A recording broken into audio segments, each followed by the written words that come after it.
הניסים ועל הברכן ועל הגבורות ועל התשועות ועל הנפלאות, על הניסים ועל הברכן ועל הגבורות ועל התשועות ועל הנפלאות שעשית לאבותינו בימים ההם בזמן הזה, בזמן הזה שעשית לאבותינו בימים ההם בזמן הזה.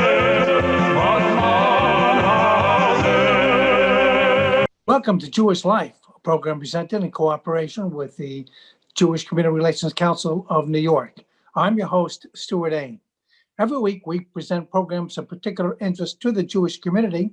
Today, we're going to be speaking with Malcolm Hoenlein. He's a vice chair of the Conference of Presidents of Major American Jewish Organizations, the central organization of Jewish groups in the United States. Welcome to the program. Thank you. It's good to be with you, my friend. And I like the bar mitzvah picture of you at the opening. Very nice. 40 years ago. So with the new Biden administration, I thought I'd talk a little bit about what's going on there, and we'll take it from there. I see that he has said, even before being elected, that he's going to be rejoining the United Nations Human Rights Council, which has had a very rocky career. It's been denounced as an anti-Semitic, anti-Israel organization, but he's going to join it again. What can you talk about that? Well, I think that his intention is to re-engage in multilateral organizations generally, as he did with the Paris Climate Agreement, and I think at the United Nations, the World Health Organization, which is also a pretty slimy place, and the Human Rights Council, which adopts more resolutions against Israel than against all the other countries combined. I think the thinking is that when you're outside, you can't influence, but you can fight it from the inside. A lot of people believe that cutting off the funding and other things helps to limit the mischief and the bad things that they can do. But there is an argument that has been made repeatedly over the years that you should be inside to fight it, then when you're on the outside, then you can't influence the decisions they take. Unfortunately, we've seen that even when the United States and Israel and others were on the inside, they couldn't influence because they have this preponderance of countries that you see, Iraq and Iran and Syria and others sitting in judgment of Israel. I mean, the worst totalitarian states, worst violators of human rights, are sitting in judgment of the democracies who are fighting for human rights and who stand for human rights, even if there may be violations in every country. So it's a long-term debate. United Nations itself will be a forum this year for a lot of things related to the post-Abraham Accords, of course, but Iran, the debate on Iran, which will be foremost in everybody's mind, I think, in the months at the UN, and our presence there, the credibility the United States has, will be very important. I think we have to communicate a message that we're not just going into these bodies, but we're going to set the standards and we're going to make the demands. I think the new UN ambassador is a wonderful person. I met her in Africa. That was her specialty, but she has told me and expressed commitment to Israel and understands the challenges Israel faces there. But as you know, decisions come from the top. And when the Obama administration left with a terrible resolution, we don't want to pick up there. We want to pick up where I think President Biden has been and is on the U.S.-Israel relationship, and especially about setting a standard at the UN. What I'm hearing is that people are saying, okay, sure, he's picking up some of the things that Obama did. Obama didn't have the greatest relationship with Israel, but they're going to learn. Tony Blinken is going to be the Secretary of State, and he understands what happened. He saw the pitfalls last time, and we can hope that it'll be better this time. Well, the whole array of people that have been engaged, I mean, we know many of them for many years. Jake Sullivan, the National Security Council, he in fact co-chaired our committee on Iran, which, even though we didn't always agree or we disagreed on stuff, but he's a very intelligent, very committed to Israel, I think. Certainly Blinken is. although we've had differences, and with some others who are appointed who do worry us and about whom we are concerned, especially on Iran-related issues. We deal with the international issues. I think the domestic will have precedence now, and that the president will focus on COVID, the economy, jobs, all the things that he has said, because those are immediate goals. But at the same time, the international agenda moves ahead. So we will watch and see. I think these are people we can work with, that we will have communication with, easy communication. And just look at what Blinken said in his testimony in Congress, both about Jerusalem, which I think people were, surprised or pleasantly surprised to see early on, the declaration that Jerusalem is the capital. They want to leave the embassy, that During his confirmation hearing. During the confirmation hearing this weekend, Avril Haines also reaffirmed it. And I think we're trying to communicate a message. They said, we don't see Israel as a racist state. We see Israel as a key ally in democracy. So they sent the right signals. Now we have to see how it's operationalized, or as Washington says, actualized. But, there are people there that we can talk to. There are others with whom we've had a more mixed record in the past. Well, the fact that he did not rush to rejoin this agreement with Iran, and said he was going to talk to the allies first. Good, bad, what do you think? It's an important statement. Well, first of all, you can't just rush into the agreement. The Iranians are setting the tone and the conditions for the JCPOA by declaring we are not going to negotiate. As Zarif, the foreign minister, said just 48 hours ago, we will not discuss the missile program, which is extremely dangerous. We saw the missiles they fired into the Indian Ocean. We saw them fire within 100 miles of the Nimitz carrier group. We saw them fire 20 miles from an American commercial vehicle vessel. We've seen them outfitting with these precision guidance systems, which are much more exact, and trying to get them to Hezbollah and others, which makes the threat against Israel much, much greater, because most of the missiles that Hezbollah had, they would fire, but they didn't know where they were going to land. Many landed in Lebanon, many would land other places. Now they can target the Mona, they can target our ships, our rigs. We can, many other things that capacity gives them. And Israel's, has struck 1,000 times inside Syria to try and limit the shipments. Supposedly a meeting took place between the Syrians, Russians, and Israelis to talk about how they limit Iran or get rid of Iran from Syria, because it's a threat to everybody. So jumping in, when people think you can just jump back into the JCPOA, that's not going to happen. There are too many things at stake. It's too complicated. Europeans even are saying, they want him back, but France said this week, we need you to take a tougher position against Islamic extremism. And the Europeans don't agree amongst themselves. And Iran poses a threat to all of them, not only because their missiles now can hit those places, but they're kidnapping people and killing dissidents and doing all sorts of violations. So you got to look at what they said. Rouhani, the president, said, look, Trump is dead, but the agreement is alive. And saying, we are not giving in. We are the victors. We are setting the terms for this. And what the administration's message has to be, you're not setting the terms. You need us. We don't need you. They need it for economic reasons. Their economy is in collapse. COVID took a heavy toll. They're facing a presidential election in May in Iran, which is very divisive, and the hardliners are expected to take a key position. Qatar this week said that the Arab states should negotiate with Iran, and Iran said they welcome it. The Arab states know that this is there's nothing to negotiate with a country that says we want to destroy you, we want to undermine you, and is doing it. Till they stop their aggressive behavior, stop the nuclear program, enrichment at 20% now, producing a half a kilo a month. All of these are violations of the JCPOA. So we have to make sure that we have the right for inspections, that we can go in, that the IAEA inspect. There's so many. I don't want to go into all the nitty gritty. Right. People's eyes may glaze over, but this is life and death for everybody. This is critical in the region, and Iran is active all over the world against America, against Israel, including against Jews, anti-Semitic websites, etc. When they signed the JCPOA, they, as I understand it, they did not include the missiles and all that. They were hoping that Iran was going to behave itself, was not going to be fomenting terrorism, was not going to be would change his posture. Something it never did. Never did. Surprise, surprise.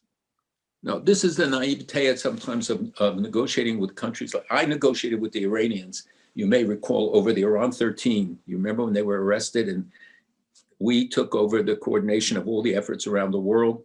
And I ended up negotiating with Zarif. And in the end, we got all 13 out. But you can't do it if you show weakness. The fact that we got 66 countries to tell them that we're going to, if anything happens to these people, we're cutting off diplomatic relations and stuff. And I know because the foreign minister yelled it at me at a reception we both attended, and I knew what worked and what didn't work. So you have to know, on the one hand, they're bazaris, they're traders, they're people who engage and want to negotiate, and you bargain with them. You have to be tough. You have to set standards and say, we're not flexible on the bottom line. On some details, you can work things out over time, et cetera. But they have to see, here are the red lines. You violate them, and they violated all the red lines. They did. I mean, firing it, the attack on Saudi Arabia, the attacks in Syria and Iraq against American troops and against others. They're violating it on every count. So there has to be, and I think that there is a consensus position that the missiles system has to be taken apart. They're launching ballistic missiles. They're looking for intercontinental range, meaning they want to hit the United States. They can hit most of Europe already. The second part of a nuclear program is weaponization. And of course, the first part is the nuclear components and the enrichment, which they are mastered. Because when you go from 3% to 5% enrichment, it's a huge leap. When you go from 20% to 90%, it's purely a technical move. Right. And at 90%, it's weapons grade. So people shouldn't be fooled when they look at the numbers. I know that they don't look at it in the detail that we do. But if you see the total picture of their involvement with the Houthis in Yemen, in Libya, in Nagorno-Karabakh, against Turkey in some cases and with Turkey, against Russia and with Russia, in Syria, in Iraq, in South America, in Venezuela and Colombia and Nicaragua and all these countries, Iran is everywhere. And it's a force of instability and trying to impose its extremist ideology. And that is all tied to the nuclear capacity. Despite the economic sanctions that have been placed, it still spends all this money on... At the expense of their people. Yes. They don't have enough medicines, and they're blaming the United States and saying the sanctions hurt medicines. It's a lie. And your listeners and viewers should know that American sanctions don't affect medicine and don't affect the importation of these drugs. It's because they spent all the money, the $150 billion they got, went to support terrorism. He needs right now $20 billion for Hamas, Hezbollah, the Houthis, his other terrorist allies. He owes them, and they need this money to function. He needs $20 billion right now just to his government to function. He's desperate for funds. Unemployment in many areas is 40, 50%, especially amongst young people. There's water shortages, droughts, so many problems that I could go through, including we know that they dug mass graves for COVID victims from satellite pictures. There's such an array. It's almost endless. But every part of this is part of the total picture of the puzzle. If you're missing some, you don't get it. We have the leverage over them, and we can exercise it. And our allies, the UAE, Saudi Arabia, Egypt, Morocco, Jordan, all are looking and saying, what are we going to do? This is the enemy. And many of them said, that the relationship with Israel is enhanced by the fact that Israel's a permanent aircraft carrier in the region. These Arab leaders told me. And it is their only hope against the enemy being Iran, and increasingly Turkey joining that club with its support of terrorist operations. You talk a little bit about Turkey and Erdogan. He knows that Biden has already told him you're not going to have good relations, and Erdogan is now trying to, soften. How do you read what's going on? So Erdogan, whom I know quite well and have met many, many, many times, and he never comes to New York without asking for a meeting, even though we always get into a fight. He's an intelligent guy and he can be charming. You know that President Obama called him more than any foreign leader in the first 2 years he was in office, sometimes twice a week. And his staff came to me and said, could I speak to the president about it? President Trump, the same thing. spoke to him regularly, and everybody thinks they can harness it. Look, he's a NATO ally, it's a very important country, and he plays with them. He's very sharp. He knows how to manipulate situations. He's building 17,000 mosques around the world with a Muslim Brotherhood ideology, setting them what they can preach every Friday. And I've seen taking him over the churches, taking over the churches. And right, he's taking over the churches. He's taking converting them. In France, more than 500 churches were changed over. And you know that half of the racist attacks in France this past year were against Christian institutions. Jews were next, like 50% Christians, 40% Jews, and I think 10% Muslim. But Erdogan is a very clever guy who has this vision of being a sultan. He's a neo-Ottomanist, and everywhere the Ottoman Empire was, he's going. He's building a naval base down in the Red Sea, in a place that doesn't make any other sense. And his activities, his expansionist activities, and his presence taking troops from Syria to Libya, his presence in Syria alone, his weaponization of weaponizing immigration, posing threats to the Europeans who are very scared of him because he can open the floodgates. NATO, it is an important member of NATO, but it has played a minimal role, I believe. We are not selling him the F-35s now because they bought the S-400 system, defense system from Russia, and would compromise security. Sure. So he's doing things that challenge the West all the time. And I once asked him why he pays for the riots on the Temple Mount. So how do you know? I said, look, I know and you know, so let's not have a discussion about it. But why would you do it? I said, it costs blood, lives. People get excited. You tell them it's that this holy shrine is under assault. And when you can go on a computer and see the cam and see nothing's happening. The bottom line, he told me, is you can't beat a caliph without Jerusalem. And that's his vision. And if you understand that, then you can understand sometimes how you have to deal with this guy. He's not to be dismissed. And he has a lot of internal problems. But his currency, like that of Iran, is a fraction of what it was. The economic conditions are not good. He's very dependent upon the oil transfer, the pipelines and stuff. And he wants to be in on our efforts like the Mediterranean Basin Initiative, and he wants to be in on those things. And we've told him the bottom line is when you're a responsible citizen, you get in. Why do you think Erdogan went ahead and bought the defensive system from the Russians when he's a member of NATO, and he wanted to buy the American planes, knowing he wanted to buy the American planes, the F-35s? What was that all about? So, Turkey and Russia have a very strange and stressful relationship going back decades. It was always the soft underbelly of the Russian Empire. It was, the battles between the Ottoman Empire and the Russians, and fights over the Dardanelles, many other things over the years. And so there is a long history of suspicion of contentiousness, and that existed. I think that after the plane was shot down and the two countries negotiated it, and they were trying to make things better because they wanted to make it better against Iran and against the United States. So they work together, when it's convenient, and they fight each other like they are in Syria today. Despite that, Russia offered to sell the S-400 because they make a lot of money from the sale. They sold it to Syria too, but they control it. Here, Turkey would have controlled it. And it's a slap at the United States for the Russians, a coup for them to get the sale. And for the Turks also to give them a statement of their independence from the United States, from NATO, that they could buy the S-400. I don't think that they thought the United States would really go all the way to ban the sale of the F-35s. And they tried to leverage it for a long time. Sometimes you become too smart and then you get hung on your own petard. In this case, I think that there were quite a few considerations, but it wasn't clear that the Russians would actually deliver. And then once they delivered, that they would make it operational. All those things have happened. And the other countries in the region can't be happy about it. And I can tell you that many of the Muslim countries in the region fear Erdogan. They recognize that he's not stable, and that's what they say. And that, but on the other hand, he is a bulwark against Iran. and which is very important for them. And they want to be the leaders of the Sunnis, just like Iran is the leader of the Shiites.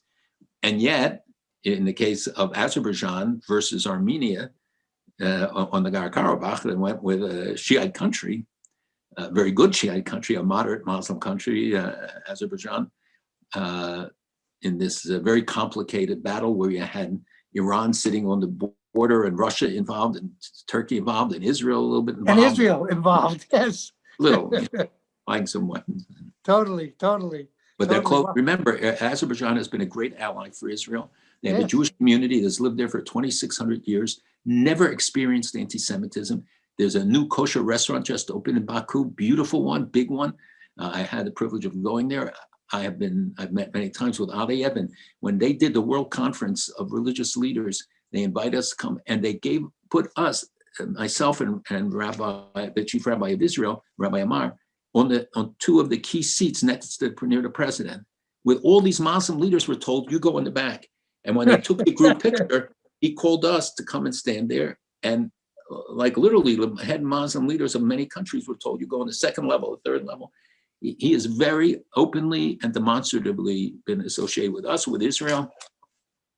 And so Azerbaijan is a very special case. And a very strategic location. And very strategic, and for Israel and for Iran, for everything. And you know that there are more Azeris in Iran than in Azerbaijan. There are about 30 million. For Iran, that's very critical. And when Erdogan came there after the war to Baku, and they supposedly had a parade, although nobody, I think, showed up, he read a poem.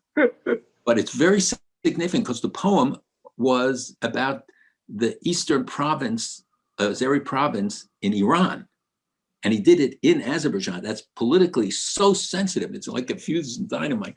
And he sort of apologized afterwards, but it was not a mistake. It was very deliberate and a message. So for Iran, and this goes back to your earlier question, half the people are not Farsi. They're not Iranians. They're Baluchis and Kurds and obviously Azeris and many others. And they're worried about what if these groups turn against the central government. And so they try to wound. At the same time, they sometimes use an iron fist. The young people are turned very much against the government. And, they go to universities which are half empty, and they get there and they take off the burqas and they're wearing blue jeans and listening to Western music.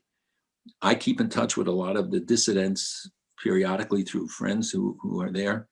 And it's very serious, and the election now poses a challenge. The outcome will, of course, prefix because the Guardian Council has to prove the candidates, and they'll count the votes. So it will, the outcome will be pretty certain. It won't be anything they don't like. Israel also has a interesting relationship with Turkey, doesn't it? Yes, because Turkey trades a great deal with Israel. There were, before COVID, there were 11 or 13 daily flights of Turkish Air, which is less expensive and very comfortable planes. I have to say, I've flown it to going to East. Islamabad? This is going to the Gulf over the years when I couldn't fly, I can today. And the relationship, what is interesting, if you look through all this difficult period, the Mavi Marmara, the tensions, the criticisms, the terrible things that Erdogan said about Jerusalem and the devils and all that, trade has always gone up. It never went down, which is a statement of the people that they want the relationship with Israel, that they want to continue to trade. And the Jewish community, he has been, I've been with him, and he has been very solicitous of them generally. The community obviously is dwindling a lot, an ancient community. Jews found refuge in Turkey. They have a history that they constantly remind us of, and rightfully. But for Israel, Turkey was a great friend, and they had a very good relationship. Sure. Oh, yes. On economics, military, and other levels. They would like to resurrect it. And we've told Erdogan that that's one of the conditions for his re-entry into the civilized sectors. But look what he's doing in the Eastern Mediterranean and drilling in areas that belong to Cyprus and to others, and to block the Israel-Greece pipelines. It's not a positive role. And the opportunities there are immense. We've been involved for 10 years in trying to develop the Eastern Mediterranean. It's unbelievable, the opportunities. Now, many, many more countries, Morocco will come in, Bulgaria and Romania want to come in. I think ultimately Tunisia will, not right away, Malta will, Italy, and now the Gulf countries want to link. And Israel and Egypt can be the hubs for this. From the Persian Gulf to the Atlantic Ocean, you could build a stable region where they cooperate together, have energy exploitation from the region, from the Mediterranean discoveries of Israel, Lebanon, of Cyprus. It has so much potential. And every 2 years, together with the Greek American leaders, we visit the region and we meet the heads of state in Cyprus and Greece and Israel. And the change over the years has been amazing. People at the beginning thought it was nuts. And now it's a reality. The heads of state meet.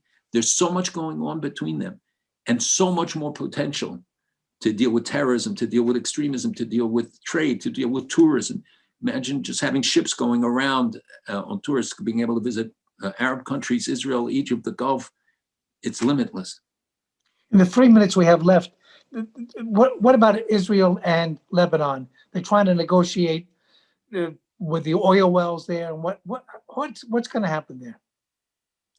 So it's a complicated situation. In terms of the oil, they're negotiating through the United States to try and delimit the borders, the maritime borders, because then they can drill in the region. Right now, both are losing out because if they can't drill, they can't exploit it. Lebanon is in terrible economic conditions, as you know, really near collapse. The economy has collapsed. People are leaving. Young people are leaving. So solving this and enabling, we have Total and other companies that are ready to go into Lebanon and start drilling, and which would mean a lot of income, a lot of money. So that's the incentive, even though Hezbollah said they were against it, but mildly because they know that the income flow will benefit them as well if they can make a deal. So they have been negotiating over the Lebanese have set pretty high demands on Israel, and Israel, has to protect its borders. And, you set a precedent, and you have to always look at the larger picture, what happens with Cyprus and their drilling rights, Israel's drilling rights. So that's on the oil front in the negotiations. On the military front, the Lebanese have tried to keep the border quiet. If you notice, you don't see attacks being launched from Lebanon. Israeli planes fly over Lebanon, but they don't, because the people have given warning to Hezbollah, we don't want to pay the price for this again. On the other hand, Hezbollah— On the southern border, yes. People on the southern border. Well, no, but even in other places, they put a missile factory inside Beirut. Israel identified it. It was closed down. They have many more, and they are working, and they placed missiles in the homes of perhaps 100,000 people. In the past, when there was a war, Israel couldn't hit the infrastructure of Lebanon. It was against Hezbollah. Now, Hezbollah is part of the government. It's part of that infrastructure. It'll be much more devastating, and everybody knows it. And nobody wants a war. Even the Iranians don't want to have to replace the 100,000 missiles that Israel might destroy. Israel, on the other hand, doesn't want to have 5,000 missiles a day for 3 months coming down on them or more. So it represents a significant threat, because as much as Iron Dome and everything else can take down, they can't take down thousands of missiles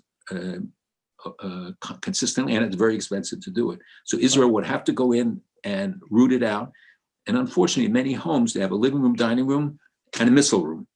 And they have to understand they're taking the responsibility. UNRWA and the UNIFIL troops have ended up being generally useless. And we know that Iran, with Hezbollah and the militias, are moving closer and closer to the Golan and establishing themselves.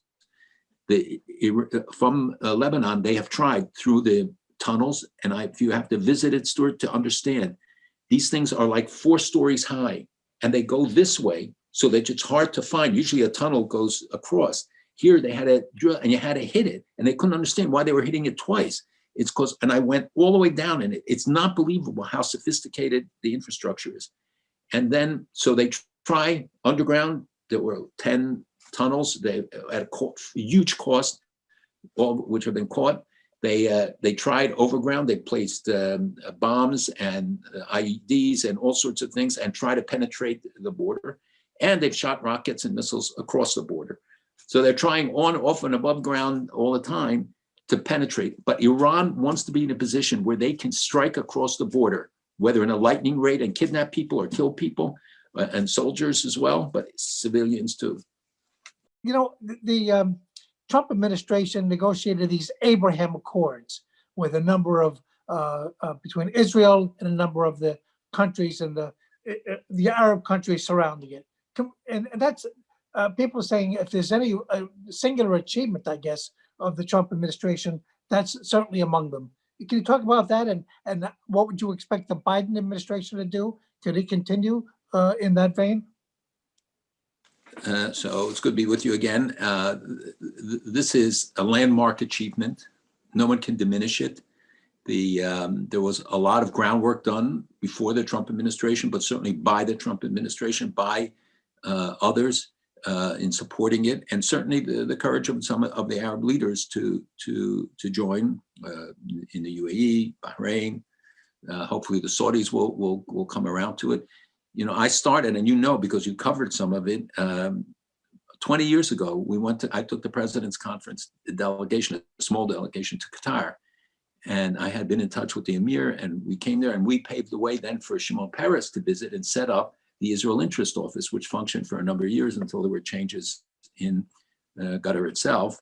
But we also have been visiting in the Gulf, in the UAE, and even in Saudi Arabia over the past years. I took big conference delegation, first ones to go there, and they were so hospitable in both countries, arranging kosher food the whole week. And people who were there will tell you that it was truly remarkable. And we met with the Crown Prince in both countries, in Saudi Arabia, MBS, and we met MBZ, who's essentially the leader in UAE. And they talked about the potential of the relationship with Israel, of what they saw, all the things that they think, even those who are not yet in the deal. And Bahrain was a big addition, but they long have had a Jewish community, and we've had long relationships with them. Their ambassador, in fact, I think 2 ambassadors to Washington were Jews, Bahraini ambassadors, and Madame Nunu was the last one, whose family has lived there in Bahrain for a long time.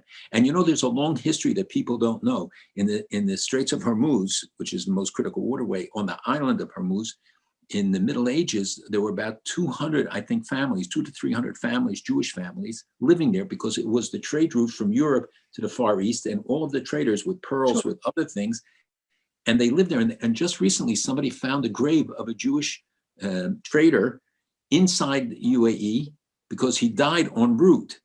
And because the Jewish law is that you have to bury him, they buried him right there, and they found the gravestone describing what had happened that was obviously etched by them.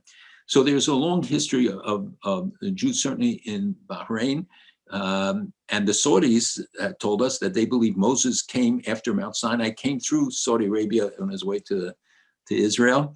And Jews lived in Khaybar and many other things. And there are now museums that are being set up for the 3 faiths and in the UAE. The tolerance, religious tolerance there is quite remarkable. There's been a Jewish community, but it was, and had a synagogue where they met, but it was a house and it was quiet. Now they made it public, they published it, the government, and now there are 3 synagogues, 4 rabbis, 2 Jews, and but you know that there are thousands and thousands of Jews going every month, mostly from Israel. It's like a cork that just was pulled from a bottle. The relationship. So we take credit for it.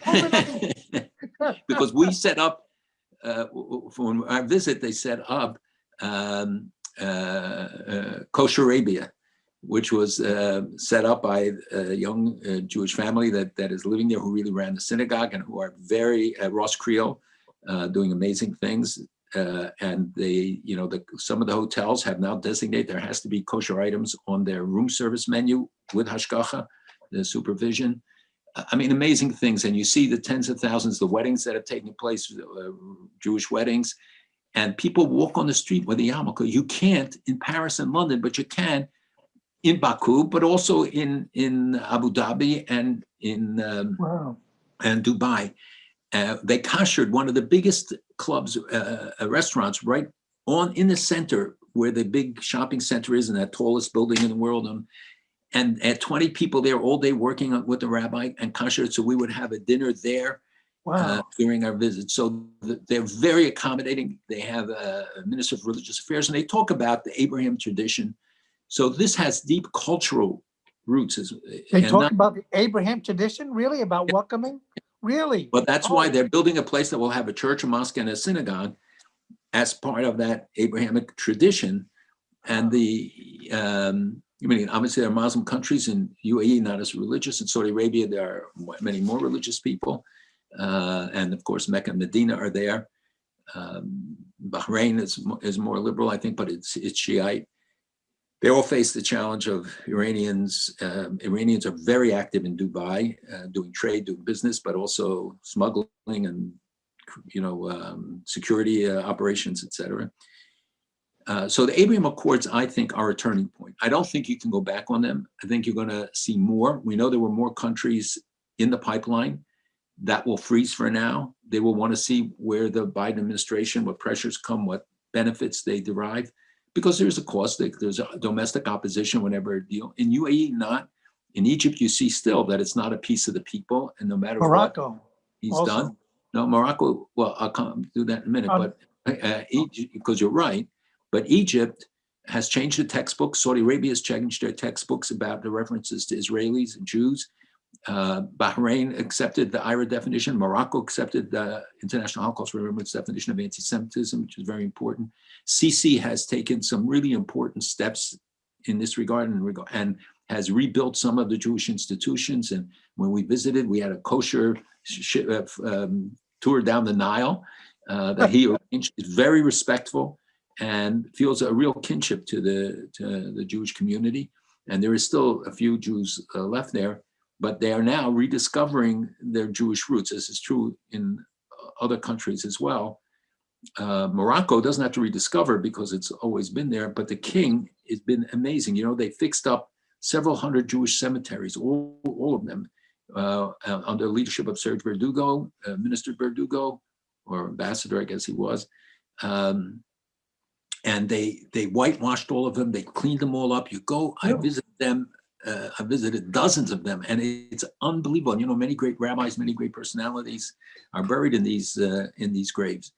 The synagogues, he personally attended the restoration of a synagogue that was the victim of a terrorist attack. And when he saw the street signs, he was told that originally the street signs were Jewish names. So he said, I want them all changed back. And when you walk there now, you see Torah Street, Synagogue Street, a street named for a rabbi. He said all the streets go back to their original Jewish names. And he feels a personal responsibility. I knew his father well also. His father never failed to meet with us when he came to New York, and the son as well. I received the highest decoration from the king.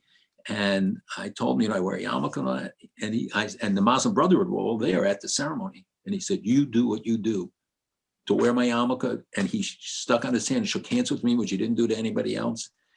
And I have had the privilege of working with him and with the people there and the Jewish community. It's a remarkable country. And when we walked Friday night on the street, people yelled out, Shabbat Shalom.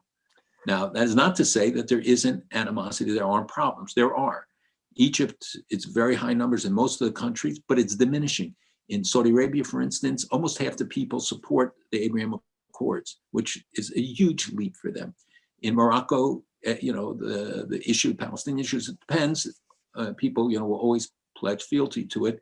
But in most countries, they're just tired of it. The leadership, they say, we're tired of the kleptocracy. We're tired. We poured in billions and billions of dollars and nothing came of it.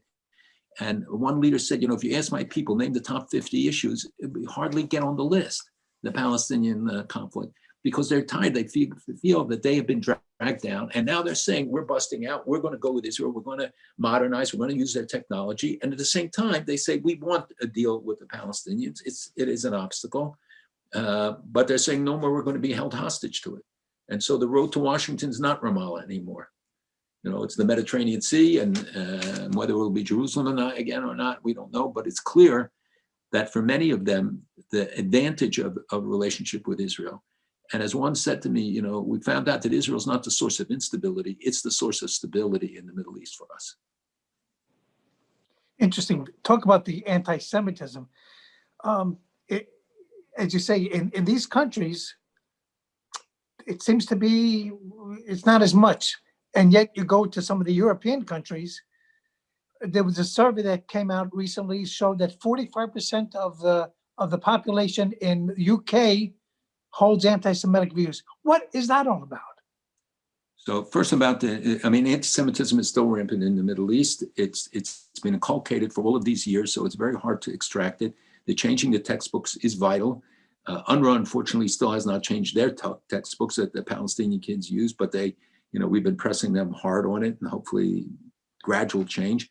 But others have, and where it would say, if you kill 2 Jews and you kill another Jew, how many Jews have you killed? That's from Saudi Arabia, from Egypt. Those have been expunged. The newspapers have carried articles about Jewish history, Jewish history in the region, in the countries. And they've done television shows about it, which used to be every year during Ramadan, an anti-Semitic diatribe, terrible things. Now they're doing shows that are more positive. So it's not going to be something you can just flip a switch or change overnight. It's going to take a generation to educate them, for them to see the benefit, to hopefully come to a conclusion on the Palestinian issue. But the king adopted the Aladdin project on the Holocaust education, and there's a Maimuna group, which is young Moroccans who are working on the campuses to protect the heritage, the Jewish heritage, and make sure that future generations of Muslims take advantage of it. And we've worked with them for many years. And there was an agreement just signed between them and the United States government on supporting IRA and fighting anti-Semitism, et cetera. In Europe, unfortunately, we see that it's also deeply inculcated, and it comes from various sources. It comes from the extreme right, extreme left, Muslim population, minorities, others. The immigrant population coming from Africa, many of them carry anti-Semitic views. Some are coming from Muslim countries, others from non-Muslim country, Christian countries, but they may have harbor anti-Semitic views, not based on knowledge. It's cultural. It's been inculcated. That's one. Two, the particular study you cited, I think said that 50% of British Jews won't walk with an open symbol of their Judaism in that study. 45% said that they recognized the problem of, and people expressed an anti-Semitic view. It's not that they were thoroughly anti-Semitic, but they expressed an anti-Semitic view in that study, like Jews have too much power, Jews are this, or Jews are that. But more than half said they want the government to address anti-Semitism. And I think the Corbynization of anti-Semitism in England played a big role in mobilizing people against it. It's not going to be, you can't expunge it again there. We saw it with BDS. And to me, England is the model for the United States. And for years, I warned that the political center, like in Europe, here will be lost, that we will see the parties radicalized, that they will become more extreme right, more extreme left. And Jews need the political center. We need stability. We need law and order. We need the respect for the rule of law for us to function in societies. We're largely urban, where people who adhere to the law and want society to be stable, because otherwise we know who the targets are. And that can be in small communities, big communities, rural, urban. And that's why I think it's very important to study what happens in Europe. And we work closely with the European Jewish communities. And they're different. France, it's always bottom up, from the masses to the elites. The elites tended to be more pro-Semitic or philo-Semitic, intellectuals and others. In England, it worked top down. And a lot of the intellectuals and others were anti-Semitic and filtered down to the people. Germany got caught between both and had a top down and bottom up, I guess. But the understanding what happened there, and maybe 20 years ago, I spoke at the Herzliya conference, and I said it, and I said, BDS is going to come to America because look what happened in Britain, and it will be top down. It'll start and amongst academics and in the elite, the entertainment, cultural elites. And that's what it is. And it's not because we're brilliant, it's because the models exist, and you just have to be open to it.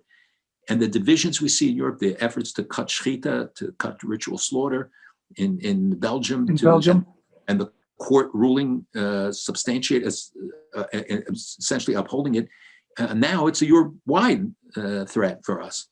So, there are several countries that already ban ritual slaughter for Jews and for Muslims as well.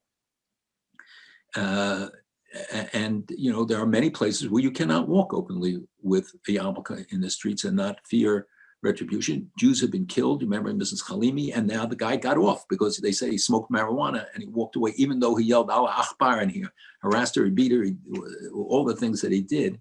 That French court could essentially let him go. And we have met with French officials about it just recently again. But the young Khalimi boy who was killed and tortured, I spoke at his funeral in Israel. The government didn't act in the way they should have. Now they put security at a lot of the institutions, but those guys don't want to serve there. They say, we're an army, we're not a police force. And hyper kasher and what happened at Charlie Hebdo. Yes. And the problem is the head of the security there told me that it takes 10 people or 15 people to monitor each of these terrorists or each of these bad guys. There are thousands coming back to Europe from Syria who fought, who were trained, thousands. And he said, I don't have 10,000 people to assign to watching them. He said, the guys who carried out Charlie Hebdo, we were watching till the week before and then switched them to watch somebody else. So, it's a very serious problem in Europe. We see it in Germany, we see it elsewhere. And Berlin is today a hotbed for a lot of the anti-Semitic stuff that's going on. And the big difference, of course, is the internet, which enables them to cross borders. It enables them to spread messages instantly, to create tens of thousands of websites. It's very dangerous. If you go on the dark web, you cannot believe how bad it is. It took Hitler months to spread a big lie. Today, it's nanoseconds. So we have real challenges there, but the same things are in the United States today. The Congress has elevated the status of the America's special envoy for monitoring and combating anti-Semitism now to the ambassadorial rank. What's that going to? What will that do? Why is that important? Because it enhances the role and the respect they'll get when they travel abroad. Special envoy is one thing, an ambassador of the United States is another. It is not, to most Americans, it's an obscure difference, but in diplomatic terms, it will be seen, and it perhaps will enhance the size and the operation, but certainly the status in the State Department of having, and I think it's a more independent role than a special envoy who is just envoy of the secretary. I don't think substantively it'll make a huge difference. I hope that the right person gets the position to continue what Ilan Carr has done so effectively, and Eli Ghanem and others in building up this office, making it relevant and dealing with especially the IRA definition, which we have been working on very hard, and we'll have some announcements about soon. 30 countries have adopted it. Many states have adopted it. Universities are now adopting it. Once you have a definition, once you can define Jew hatred, then you can fight it. Anti-Semitism, by the way, is the wrong term. It's antiseptic. It's Jew hatred. Anti-Semitism was in fact created because it obscures the seriousness of what this is. So it's important people use the term Jew hatred, and it's and I think a powerful accusation that we have to be prepared to hold people to account, whether it's a university president or a faculty member or an elected official. When we see some of the comments that were made even in the recent weeks, we have to take it seriously and hold people to account for what they say. You mentioned earlier UNRWA, the United Nations Relief and Works Agency, which in November announced that it was running out of money because the Trump administration withdrew its funding, and it was a $1.1 billion funded organization, and U.S. was giving $360 million, and then Trump said, we're doing it more than any other country. It's disproportionate on our shoulders. We're not going to do it anymore. And now they said they're running out of funds. And that is the organization that basically provides the schooling for the Palestinians. Also wants to see those from Palestinians living in Jordan and elsewhere move into what is now Israel, and move into Israel, and that's the way they believe from the West Bank, Gaza, they all should come. And I'm wondering, there is some thought that the United States under Biden will resume funding that organization. Have you guys taken a position on this? Not a formal position. I think you're right that they will look to refund that as they do the other, the other UN agencies from which America's pulled out. UNRWA's, the real question is UNRWA's raison d'etre today. Why is this agency the only one serving a refugee population, 90% of whom are not refugees, yet they have 5.8 million people, of whom maybe 200,000, maybe less than 100,000 are really Palestinian refugees? 71 years old, this organization, 71 years old. And there was one study I saw that said that there were really 35,000 real Palestinian refugees, although the State Department came up with a study that showed them, I think, between 100 and 200,000. But there are 36,000 people working in UNRWA. It's a sham, and there's no accountability. Their schools are being used to teach terrible things. We know that we've seen the chalkboards from them when there was a conflict and terrible anti-Israel stuff, and how the schools were used to store missiles because they knew the Israelis wouldn't strike at the schools. And UNRWA officials always had excuses for what they did, and most importantly, what they didn't do. They failed in most cases to do much. And it has to be reformed at the very least. But the fact is that the UN also supports two propaganda agencies. It's the only one like that, where two committees for the Palestinians. And on November 29th, they do campaigns around the world. They spend millions and millions of dollars every year propagating the Palestinian cause and anti-Israel activity. And it's paid for by the United Nations and paid for by us and anybody else who is in the UN. And that's why President Trump, I think, and others in the past have said, we're going to stop the funding. We're not going to be part of this. Many members of Congress have urged it a long time, Republicans and Democrats, because it's an aberration and it's a distortion of the purpose of the UN. And they take advantage because they had always the majority, automatic majority, as they often have with the non-aligned, the Russians, the African countries, others would vote. And many of them told us that they don't even get instructions from their home governments. They just vote the way the non-aligned movement votes. So that's already 80 votes. It's a majority at the UN, and it passes almost a majority. They can pass anything, anytime. So we need to see reforms in the UN. I think Mr. Guterres, Secretary Guterres of the United Nations has wanted to do some good things, and has said a lot of things on anti-Semitism, on Israel, and other things that I think were positive. But he can't control it. I mean, he can't shift the numbers and the realities. So there's where I hope that a Biden administration engaged with the international community will be able to move countries to support initiatives that will make the UN more relevant, will stop this corruption, will take UN agencies and stop making them propaganda machines, and serve the people. We want to see a World Health Organization, but to condemn one country, Israel, for treatment of women, when you have all these countries that abuse them, that circumcise them, do everything bad under the sun. The one country that sent medical equipment to Africa, to South America, wherever there was I think that's the one country they choose to condemn. And all the other countries that have abused the people, that carry out honor killings, that do the worst things in the world to their people and deny them medical care, they're voting against Israel. So there has to be real reform, a real change to get back to the real purpose of the UN. How do you see the Biden administration dealing with Israel?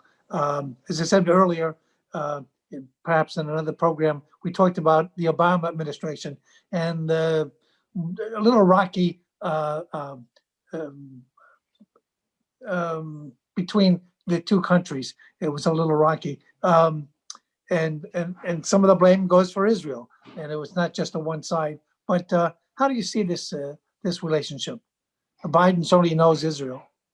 Biden knows Israel. I think he cares about Israel. He talks about his father being a Zionist and talking at the dining room table about it. I've known Joe for 35 years or more.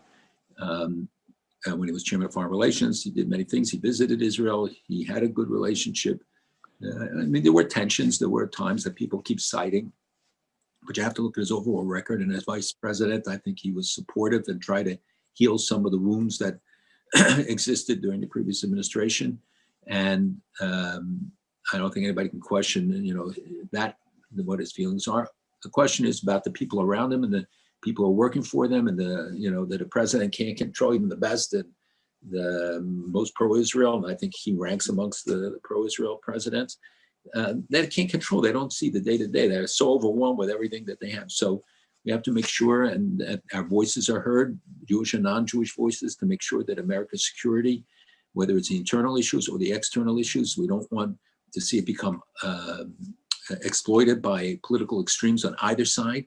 We want America to come back to the center, to work together, to build in harmonious ways, to protect future generations. We have a lot at stake. Our economy is on shaky feet. Even though it's been remarkable in how it's handled the COVID thing, the stock market being strong till now, but we can't take any of that for granted. And what domestic manifestations we've seen during the summer and during the last months should make us all more aware and more alert, and to see that we work with our city, state, and federal governments to assure that the resources are applied, that police are given the proper instructions and freedom to act decisively.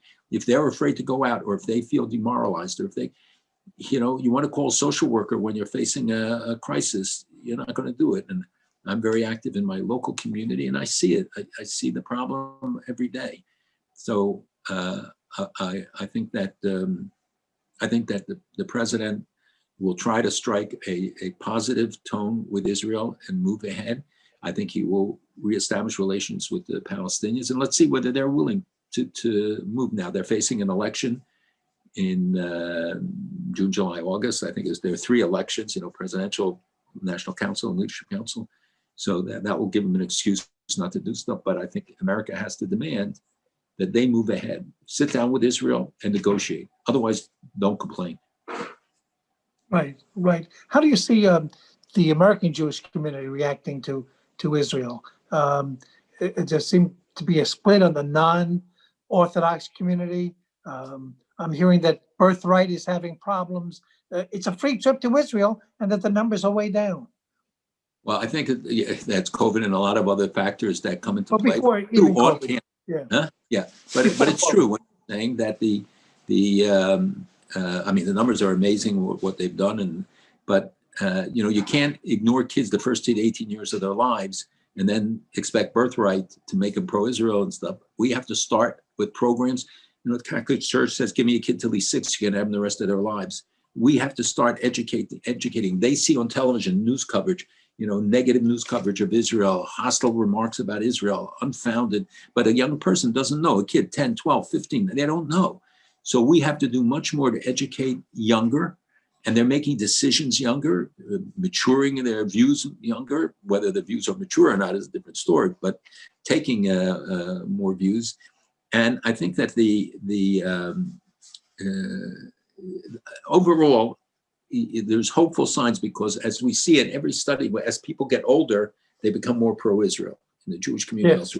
Many of them are influenced on their campuses, by professors, by the mood on campus, by these groups that are receiving outside funding. And that's where the community has to play a role.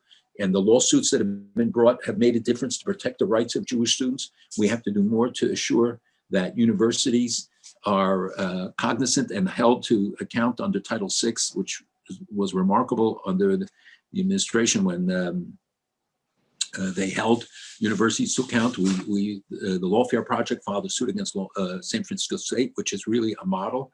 But NYU, for instance, came in and is now in compliance with the demands of Title VI, the Department of Education put before them. Yes. We've had legislation in New York. We have anti-BDS legislation.